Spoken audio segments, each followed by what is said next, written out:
ప్రశ్నించే గొంతుకా పోరాడే నాయక మా జెండే నువ్విగా మంద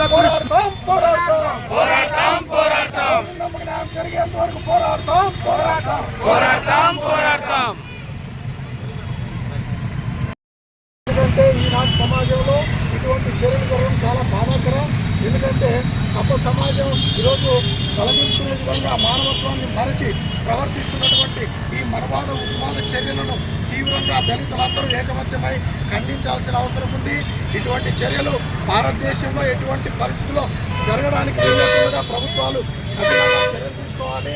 బాధిత మహిళలకు జరిగినటువంటి అన్యాయాన్ని ప్రతి కేసులు కట్టి ప్రతి ఒక్కరిని కఠినాత్మకంగా శిక్షించే వరకు ఈ పోరాటం ఆగదని, ఈ పోరాటానికి దళిత సంఘాలు, ప్రజా సంఘాలు, ఉద్యోగ సంఘాలు ప్రతి ఒక్కరూ మద్దతు తెలిపి న్యాయం జరిగేంత వరకు ఖచ్చితంగా మీ వెంట అందరూ ఉంటామని మరొకసారి మీకు తెలియజేస్తూ